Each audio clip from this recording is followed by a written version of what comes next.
Ang gagawin nating automation ngayon is papadaliin natin yung process para mabago yung mga dates, time, at saka yung Zoom link dun sa backend. Yo, before we continue, just a quick announcement. If you are a freelancer at gusto mong ma-automate yung freelancing business mo, join my 5-day automation challenge in the link below. Yun, magandang umaga na naman mga ka-automators. So ang gagawin natin today is for those businesses or mga coaches na palaging merong webinar and pabago-bago ng mga dates. And kung totoosin kasi, kung manually mong gagawin yung iiba-ibahin mo yung dates palagi na minsan nakakalimutan siya. And minsan kung hindi mo ma-check, bigla na lang nag-announce yung coach, magkaka-technical problem kayo at the back end. So, madalas na encounter namin from one of our clients kasi is ito, lagi siyang nagbabago-bago ng dates and lagi kasing nagla-launch ng webinar, live webinar. So, kailangan new date, new time, and then new Zoom link. So, ganun siya. So, itong gagawin nating automation ngayon is papadaliin natin yung process para mabago yung mga dates, time, at saka yung Zoom link dun sa backend. Ayan. So, itong nakikita nyo sa screen is flowchart siya na ginawa ko para may susundan ako if ever maligaw ako sa automation na gagawin natin. So, ito, makikita nyo dito, explain ko lang siya. Meron ditong start. So, yung tao magfi-fill up siya, fill out niya yung form na webinar date, webinar time, Zoom link, tapos yung name niya, yung email niya.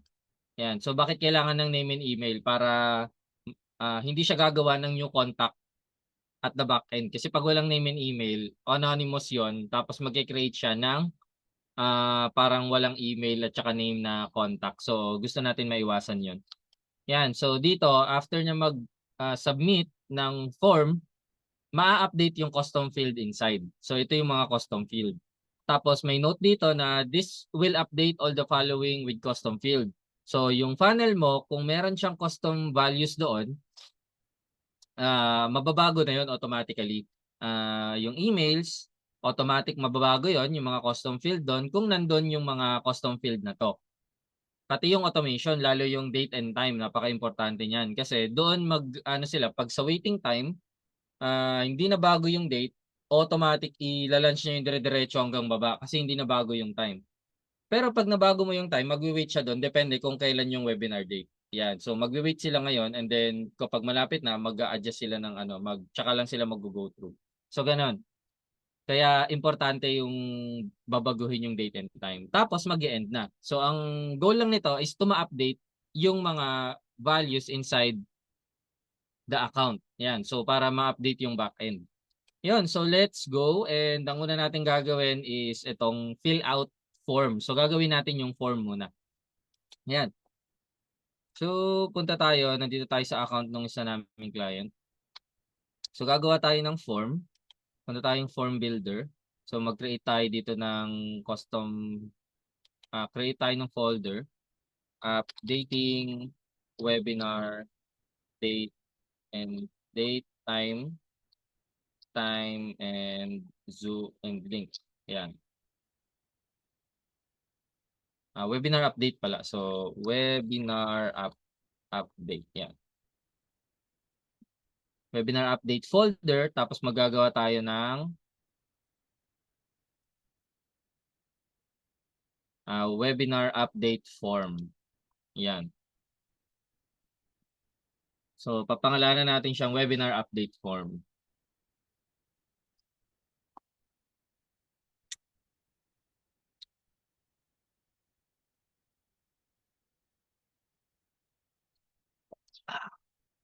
Yan. So, name natin webinar update form. So, dito, sabi natin webinar date, webinar time.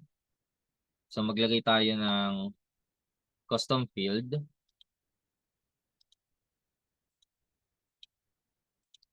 Webinar. Wala pa. So, wala pang custom field na webinar. Okay. So, magagawa tayo additional info. So, dito maglalagay tayo ng add. Tapos dito, date picker. Webinar. Ay, hindi pala. Dito pala. So, dito, webinar date. Tapos, sa additional info. They save. Tapos, webinar time.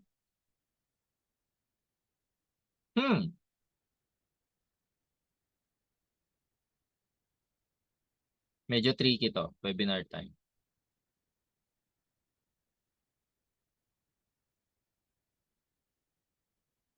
So, mag-ano tayo dito, drop down. I think. Or siguro radio select.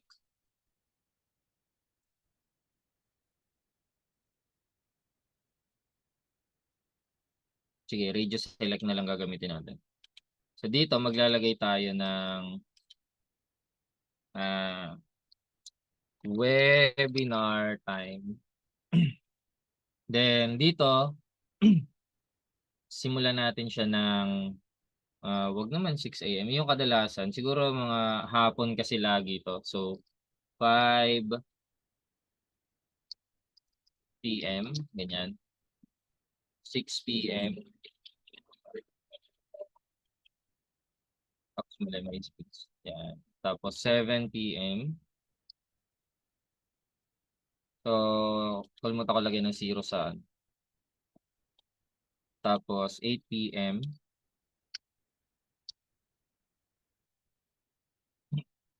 Then 9 p.m. Then 10 p.m. 10 p.m. Siguro wala naman na nag-webinar ng 11, no? So, yun. So, kailangan alamin nyo kung ano yung madalas na schedule na pagpipilian lang ng client nyo. So, dito, ang choices is 5, 6, 7, 8, 9, and 10. So, yun. Yun lang yung webinar date schedule, webinar time schedule. So, sa additional info ko siya ilalagay and then, yan. So, dito, ilalagay na natin siya sa pinakaunahan, webinar date. And then, dito ay webinar time. Tapos, first name, last name, email. So, yun lang naman ang kailangan. So, dito i-required natin to. Then, dito required natin. Zoom link pa pala. Zoom link. So, ayun, Zoom link. Kailangan natin ng Zoom link. Yeah. So, let's add Zoom link. Zoom link. Yeah. Additional info din. Yan. So, meron na tayo mga kailangan natin. So, ito yung Zoom link. So, required din yan. Yan. Tapos dito, submit lang. Submit.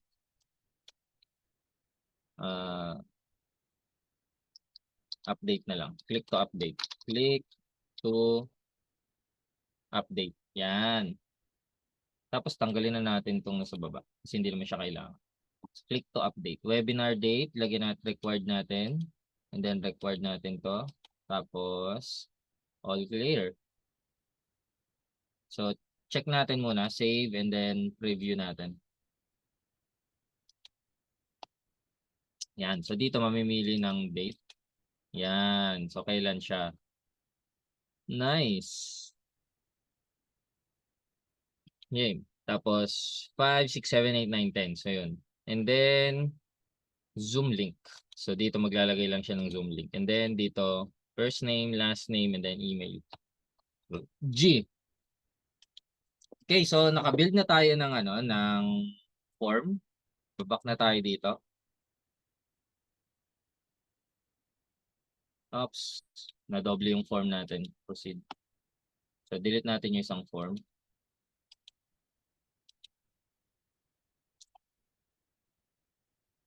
Yan. So this time, ang gagawin na natin is check muna natin kung meron tayong custom field na Zoom link. Custom value pala. So custom title, webinar date and time. Wala tayong So maglalagay tayo dito ng webinar Zoom link. Yan. Lagyan muna natin. So yan, webinar Zoom link. Yan. So wala pang laman yon yung webinar Zoom link. Ang gagawin natin, i-copy lang muna natin to. Tapos punta tayo sa marketing. So gagawa tayo ng trigger links kung wala pa. Pero kung meron na, i-update lang natin yung laman ng trigger link. Yan. So since meron na, i-update lang natin yung laman. So ito, tanggalin natin to. Tapos paste natin dito yung custom value. Tapos delete natin yung space. Meron kasing space yan. So delete lang natin para gumana yung custom value. So save na natin. Yan. So yan na lang yung laman ng Zoom link natin ngayon. And let's go create the automation na. So dito, magagawa ulit tayo ng folder. Webinar updates. Yan. Webinar updates lang lalagay natin. So dito maglalagay tayo, gagawa tayo ng bagong automation.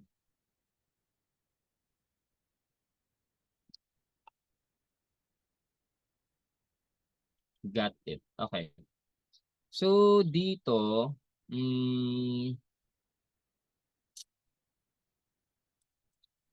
lagay natin webinar updating date, time, Zoom link, and Zoom link, and Zoom link. Yan. Setting, allow re-entry, yes. Tapos dito, yung trigger link is yung form. Then form submitted. Form is webinar update form. Yan. So save natin. Rename natin. Form submitted. Form webinar. Mali pala. Webinar update form submitted. Yan. Save. And then dito mag-ano na tayo. Update na natin yung date ng custom values. So meron yan custom values ito.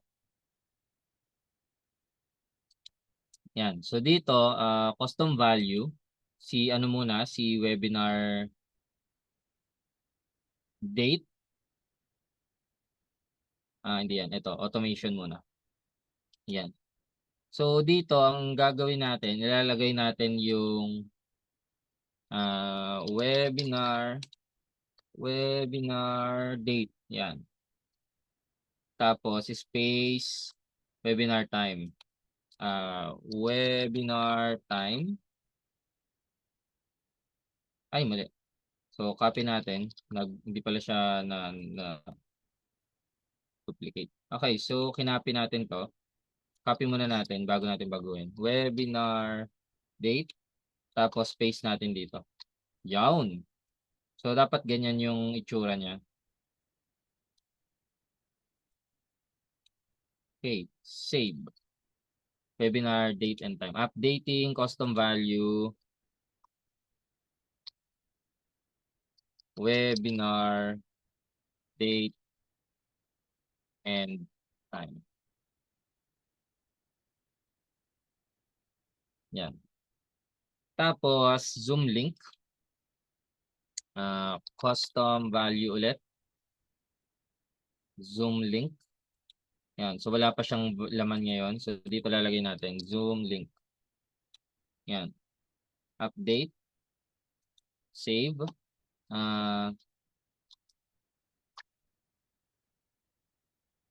Yung automation to, no? Automation, okay. So next is kailangan ma-transpose natin into English yung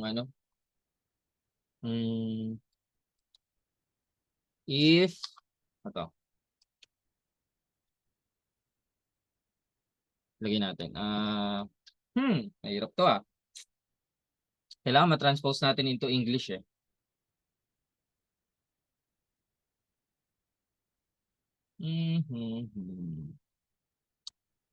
Try muna natin. If custom values hindi pala, custom field pala, sorry. So webinar, hindi. So custom details, webinar date is, aha,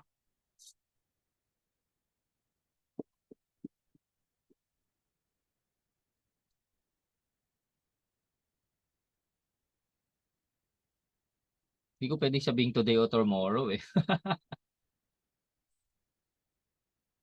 Hmm, yung pwedeng gawing ano, January, February, ganun. Webinar date today. It's today kasi ito eh. Is on. It's on or before.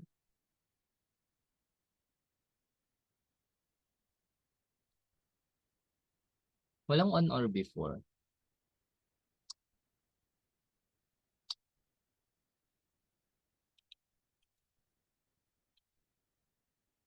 In the next few years. Ay, hirap nito ah. Okay, so X tayo sa ano, sa kailangan kasi natin ma-English yun. So, to give you context, so save muna natin to para meron kayong context. So, hindi muna natin siya ipa-publish. Back muna natin dito. Tapos, mag-ano tayo ng, yan. So, balik na natin dito. So, nag-open lang tayo ng tab para ma-edit natin. And mabigyan kayo ng context kung anong itsura dapat yung lalabas pag nasa email na siya. Okay, so templates, doon tayo sa templates. Hanapin natin yung email na merong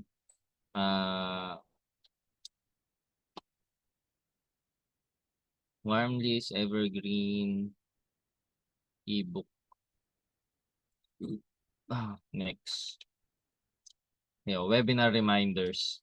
So dito sa webinar reminders, may makikita kayong date and time. So check natin yung 00.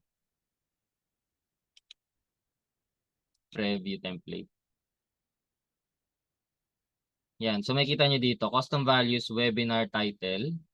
And, hindi pala sinabi dito, sorry. So dito tayo sa 7 days. Check natin. Review template.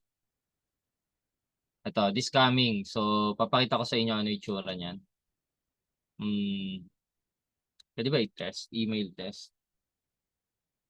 Hindi. So, dito tayo sa automation. Sa webinar tayo. Evergreen, webinar updates, webinar, ito. So, yung 7 days, I think meron siyang date and time. Yan. So, ito, check natin. Global check natin. Ito. So, i-test email natin.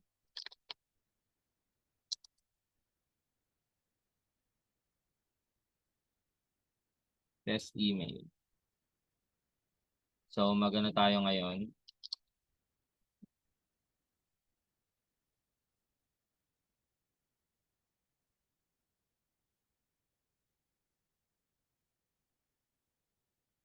Yan.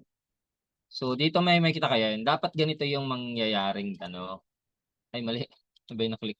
So dapat ganito yung itsura na lalabas niya. May 31, 2024. 'Di ba? Ano siya? Tawag dito English. Ano siya?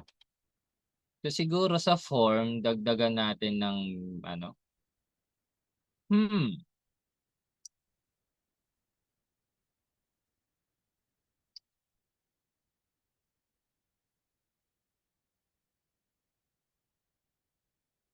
So check natin sa dito kung merong formatter. Formatter. Date formatter.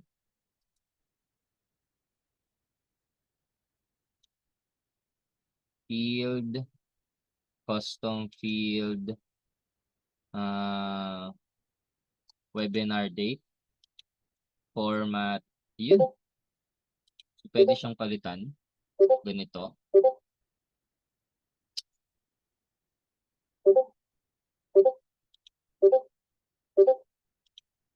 Pwede rin ganito.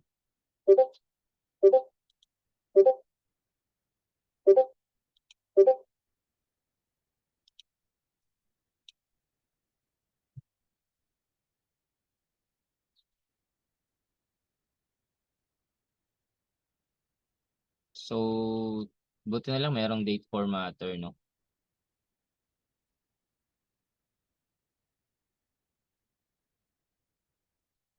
So, ang ano niya is ganitong itsura niya so far.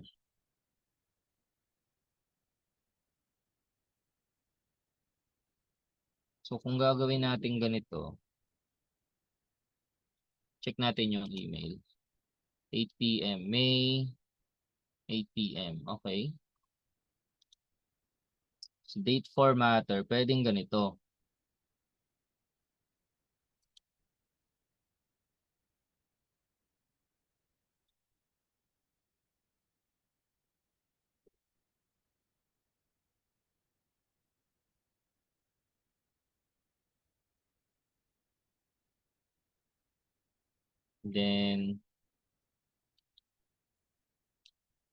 Then pangalawa, ang gagawin natin ay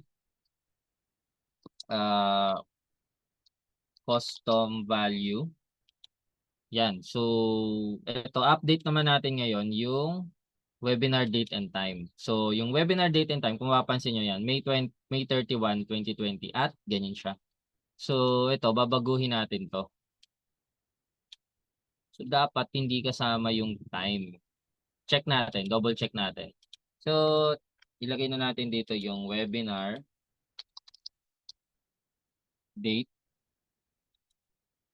Yan. At save natin to.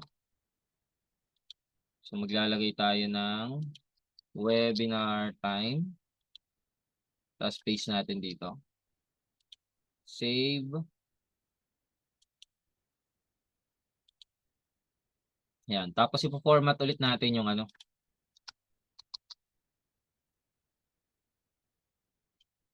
Yung date, webinar date and time. Pwede palang webinar date lang. So dito, ang ipo-format natin, webinar date lang. So mali pala yung ginawa ko. Custom field, webinar date. Yun, okay, G.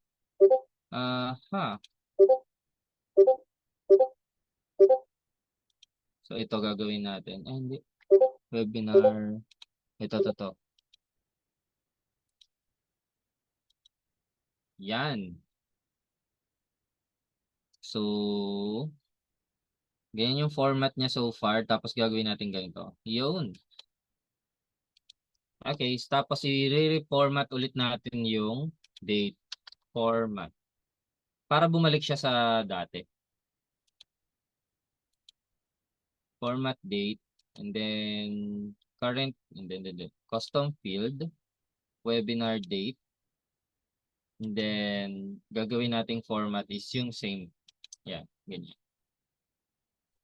Kasi binago natin yung format nauna eh. Kasi magbabago siya and then i-update lang. Ang purpose lang ng pag-format natin is para ma-update natin yung custom field. Tapos ibabalik natin sa dati yung format niya. Yan. Yan. Okay. Publish natin tapos try na natin siya.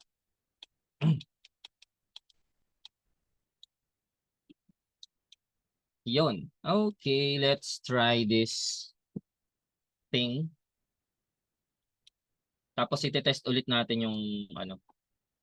So, punta tayo sa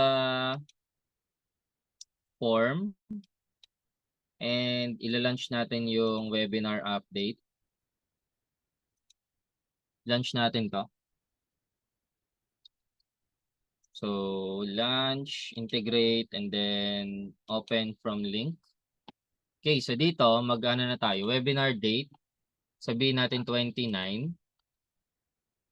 And then 7 p.m. Tapos ang Zoom link ay patay tayo dyan. Kuha tayong Zoom link saglit.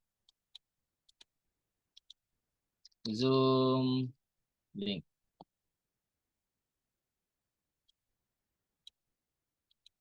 Kuha lang tayo ng Zoom link. Meetings. Tapos, copy lang natin yung Zoom link.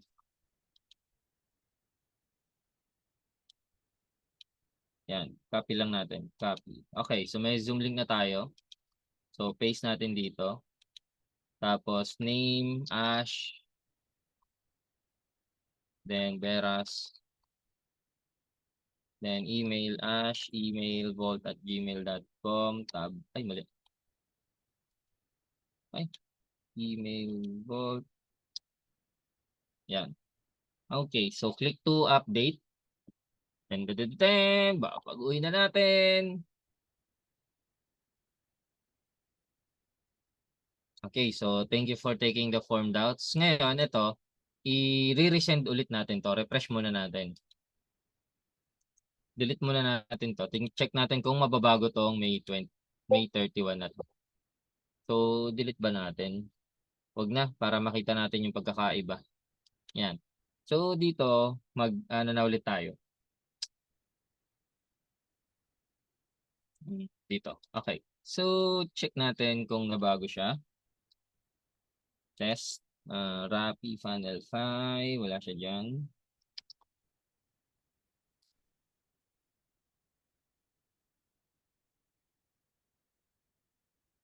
Yan. So, send test email.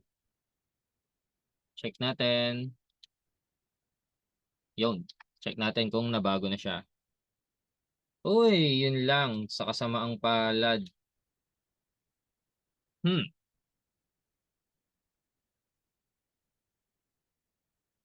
Hindi na. Okay. Pero ano na siya, nakuha niya yung at 7.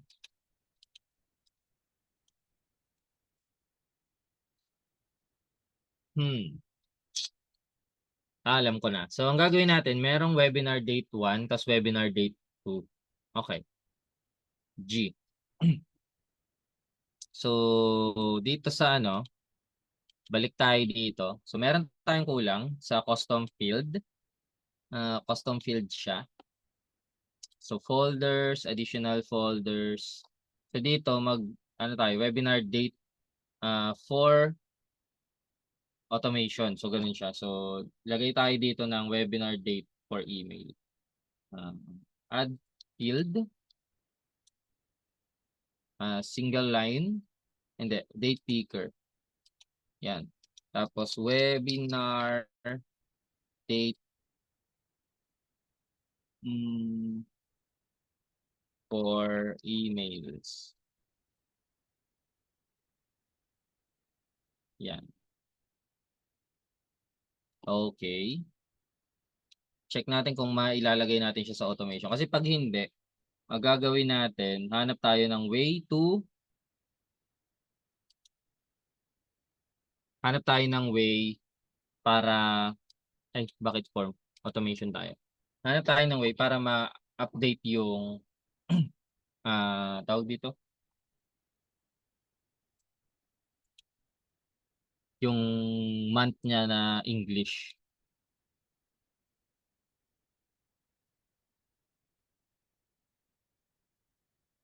Okay. So dito, nag-format tayo ng date, di ba? So before dito siguro, update muna natin. Update custom field, contact field, webinar date for emails, custom date, specific date. Ito na yung problema. So, alam ko na. So, ang gagawin natin, hindi ganyan. So, update, ano muna tayo? Update, custom value. Okay. So, ito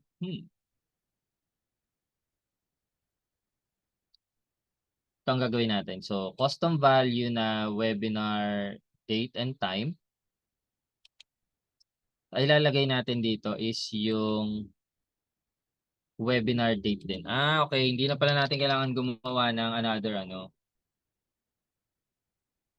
webinar date. So, dito, hindi na pala natin kailangan gumawa ng ng anong tawag dito?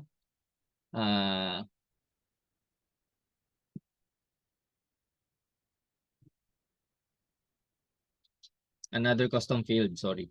So, i-update yung gagawin natin. So, yung automation, kukunin natin yung from webinar date din. Kasi meron tayong webinar date for automation, tapos meron tayong webinar date for email. Okay, so dito ilalagay lang ulit natin yung webinar date.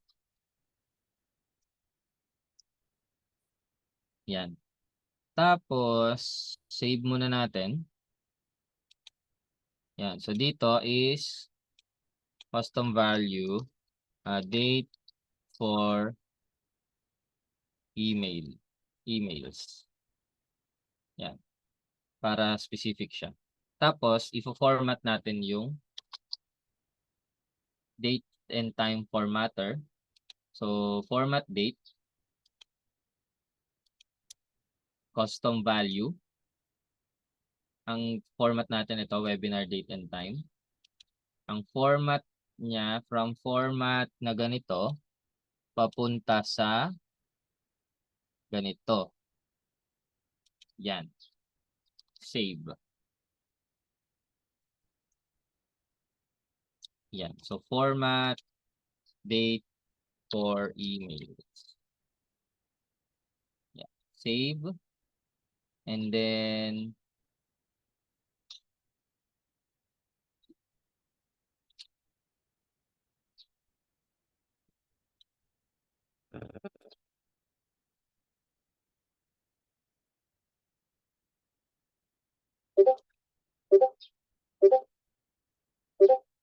okay. Pag na-format na siya, i-update ulit natin yung custom field. Update custom value. Custom value pala, sorry. So, ito ulit. So, ang gagawin natin, kukunin lang natin yung sarili niya. So, punta tayo sa custom value. Tapos, may date and time formatter pala dito. Okay, so, kunin natin yung webinar, date and time, plus, at lalagay na natin yung time. Kasi ito, date pa lang yun nandito. So, lalagay natin yung at. Ilalagay natin yung kinapi natin para hindi mawala. So, webinar time. Yan. So, i-paste natin dito. Yawn. So, let's check ulit. So, i-ano ko muna. Bi-brief ko kayo ano nangyari. So, pag nag-send sila ng ng form na, nag-update sila. So, ang una natin gagawin, ilalagay natin sa ito, papalitan natin tong na to for email kasi yan. So, i-update natin yung webinar date and time for emails. Ilalagay natin yung webinar date. So, ang nilagay pa lang natin dito is ito, yung yan pa lang. So, wala pa yung time. So, ngayon, since ganyan yung format niya, babaguhin natin siya. So, ganyan yung format niya, di ba? So, babaguhin natin na, hindi pa pala. So, inilagay lang muna natin. So, save natin yan and then punta tayo sa next step. So, since ganun yung format niya, babaguhin natin into this. So, into this one. So, since ganyan yung format niya, tama ba? Nauna yung O, tama. Nauna yung year, then month, and then date. So, since dito, year, month, and day, so, babaguhin natin, English siya, na ganito ang format. Okay. Tapos, in-update ulit natin. Since ito pa lang yung nakalagay dito. Ito pa lang. Hindi pa natin naisama itong at 7 p.m. So, ngayon, dinagdag natin siya dito. Ito. So, kinuha lang natin yung custom field niya sa sarili niya. Tapos, in-add natin to. Yan. So, ngayon, save na natin. And then, yung the rest, same pa rin. So, hindi na bago. Webinar automation date and time. So, yun. Zoom link, formatter. Ito, hindi na pala natin to kailangan itong formatter dito. Delete na natin to. Delete action. Tapos ito, webinar date and time. Hindi na natin kailangan to. Delete na natin kasi binago na natin siya dun sa taas.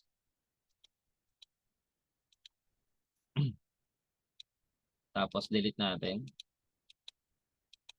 Yan. So, yan lang siya totally. Save natin.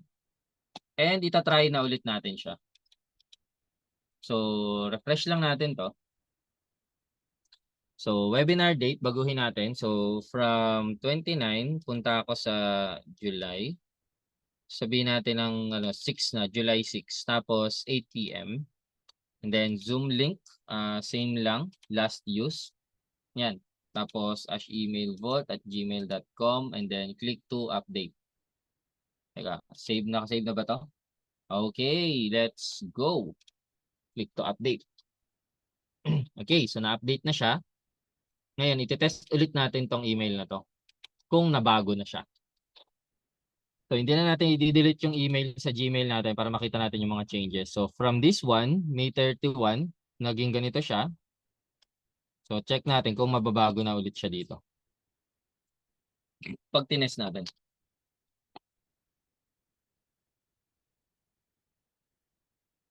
Yan. So, test ulit natin tong email na to.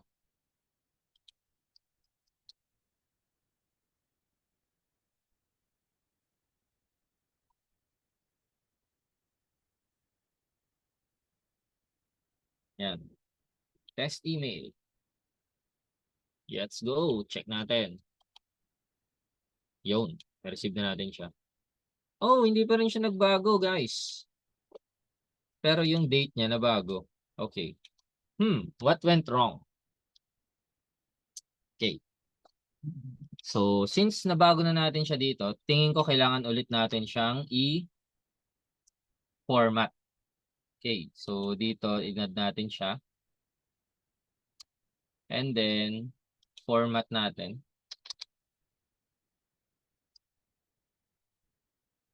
Hindi ko alam kung gumagana yung formatter eh. Format.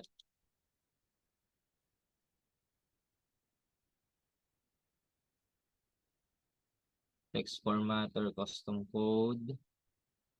Date formatter. Yan. So, format date and time. And then field. Nasa custom field siya. Ay, custom value.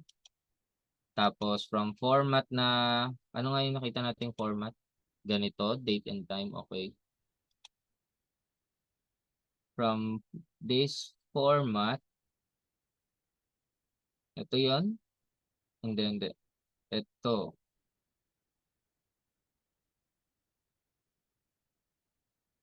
From this format, ito yon. To this format. Yan. Ito yung gusto kong date and format. Check natin kung gagana na siya.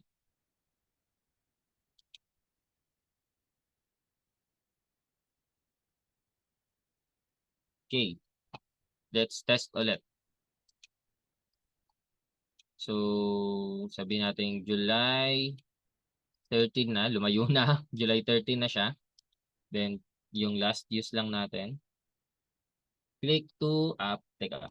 Save mo na. Naka-save na. Yan. Okay. Let's update.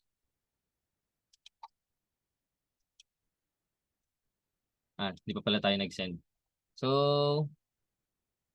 refresh lang natin. Always natin re-refresh kapag bagong email ulit na isi-send para ma-update siya.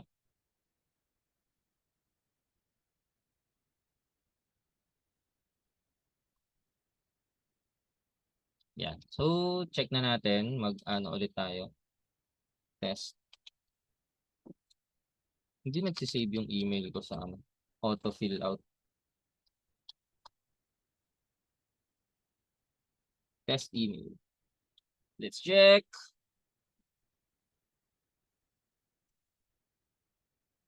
Tadang! Hindi pa din nabago. What went wrong? Siguro yung formatter ang hindi check natin sa sa custom value kung nabago siya. Hindi ko alam kung na-update siya eh. So, webinar, ito automation. Yan yung web automation. Ganyan yung itsura niya. Pero kung webinar date and time, ito siya, hindi siya nabago.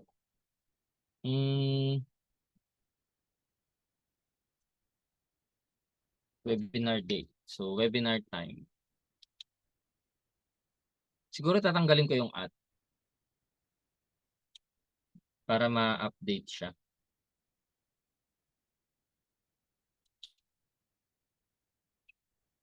Tatanggalin ko siguro yung at.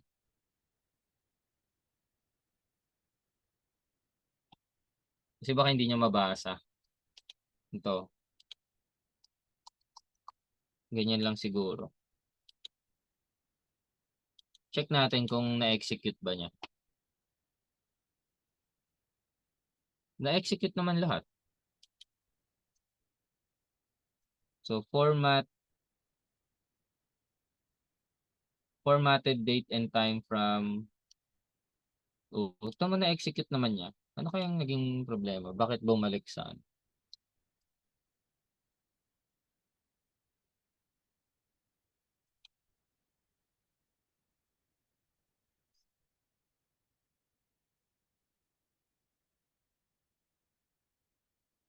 Then, Zoom link. Okay.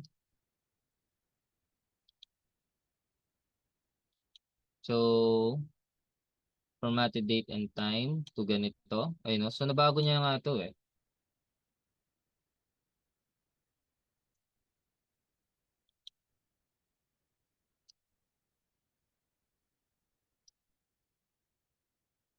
Hmm,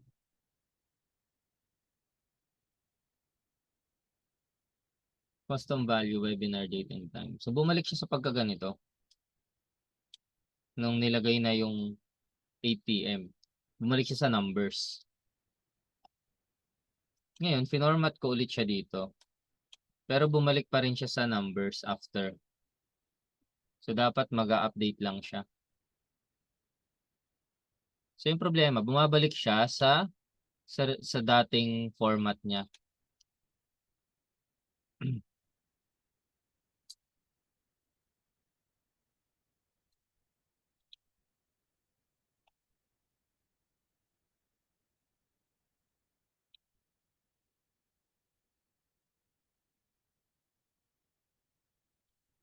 Ngayon siya yung ganda ng pagka-format eh.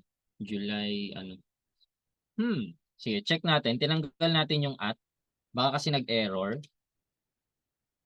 Baka nag-error siya, kaya yun yung naging problema. So, let's find out. Hi, so June, sabi natin 22. Tapos 7 p.m. Zoom link yung kanina pa din. And then, yan. Okay, so let's go. Click to update.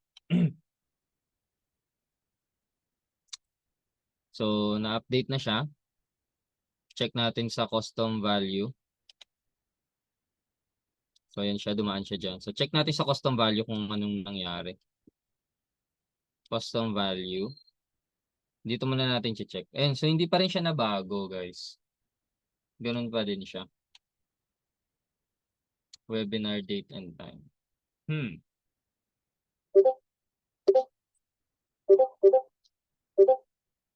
Kung gawin kaya natin siyang text.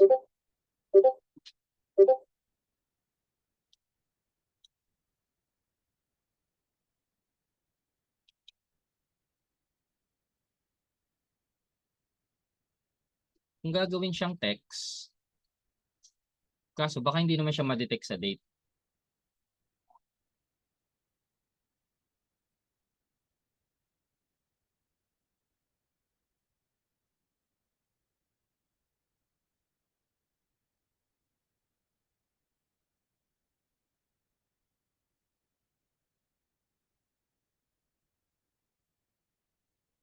Date formatter. Date formatter. Formatted. Teka. Parang meron akong ano. Na-format siya pero hindi nilagay ata.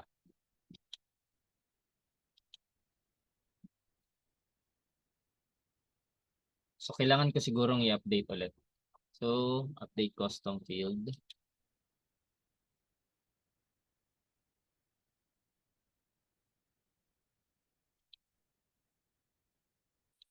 Feeling ko ganyan siya. So, update custom value.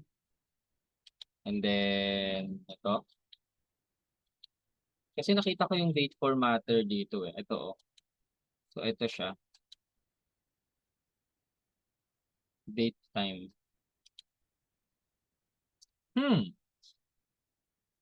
Parang feeling ko ito yung missing piece. Okay. So, ito siya oh, current value niya. Check natin kung mababago. Okay, so let's try again. Hindi ko pa pinasend yung email kasi check muna natin yung custom value. Okay, so try ulit natin. Date formatter. Exciting ah. Ano to, medyo thrilling siya. Okay, so 6. Sabihin natin 8 PM. Tapos same Zoom link. And then, yun na. Nag-auto na siya. Okay, so let's check kung nagpasok na siya. Date formatter. Exciting. Okay, so custom value. Yun, nabago na siya. Hindi pala siya nagsisave agad. Okay, so another learning din yun sa akin, guys. So dito, nagbago na siya. And pag tinesting natin to sa ano, sa emails, check natin. Yan. So check natin dito kung nabago na siya. Yun. So goods na, guys. Goods na. So 8, ano na siya? Saturday, July 6, 2024, 8 PM. Magkakaroon tayo ng live webinar. So, yung sabi kong mababago sa lahat ng email na merong custom field, custom values. So, dito makikita nyo may mga custom values din dito. Ito, puro custom values to. So, yun.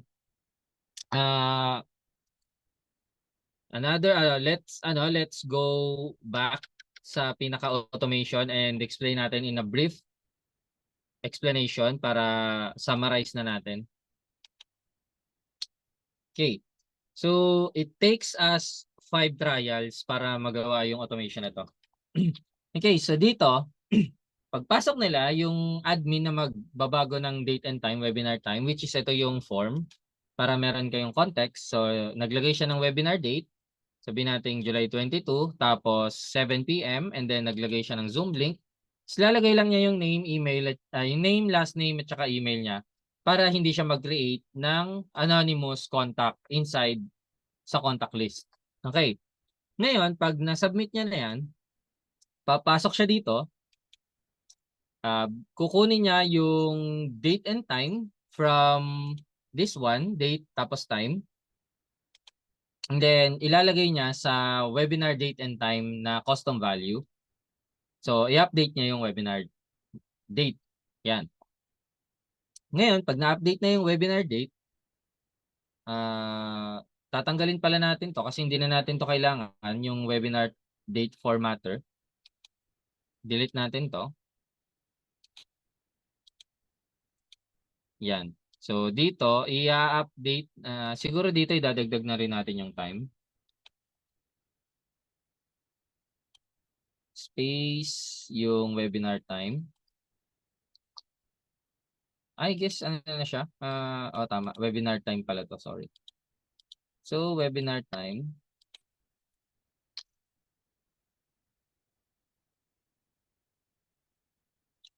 Webinar time. Yan. So, tapos ito, tatanggalin na natin to. Since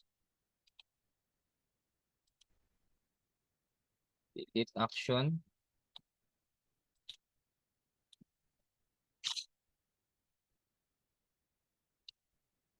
Yan. Okay, so pag pasok niya sa automation ulit. Okay, so pag yung admin nag-fill out ng form para baguhin yung schedule ng date ng webinar, time ng webinar, tsaka Zoom link. So, ito siya, yung form. Nag-fill out siya ng, ng date na 22. Nilagay niya 7 p.m. Tapos naglagay siya ng Zoom link, name niya, email, and then name, last name, tsaka email. The purpose of first name, last name, and email para hindi mag-create ng anonymous contact inside the contact list. So, na-submit niya na to, ang mangyayari, papasok siya dito, i-update yung custom value na webinar date and time for emails na ito, ilalagay niya to. Ngayon, i-format yung date and time na magiging ganito yung itsura niya. Saturday, December 21, 2023, 1:30 p.m. So magiging ganyan yung format niya. Kumbaga, mababasa siya. Then, i-update ulit yung custom values na webinar date and time for emails na ginamit sa pagpo-format. Yan. Tapos ngayon, i-update natin yung automation webinar date and time. Ito yung para sa mga automation para hindi siya magtuloy-tuloy if ever. So, next is in-update naman natin yung Zoom link. Yan. So, save natin and then save. And yung result niya from our trial and error from this one, ito kasi manual in-input to, itong ganito. So, May 31, 2024, naging ganito siya. So, hindi natin nakuha yung unang result. And then, ngayon, naging ganito na siya. So, Saturday, July 6, 2024, 8 p.m. So, nawala yung at sa gitna, pero at least, understandable pa rin siya. So, yun siya. And, yun, that's all. If you have an automation idea na hindi mo ma-figure out sa sarili mo and you want na makita mo siya kung paano ko siya gagawin, just comment down below kung ano yung idea na yon and let's make it into reality. Again, this is Master Ash. If you like this video and you want more of this kind of video, you can please like, subscribe, and follow me in this channel. And again, see you on the next video.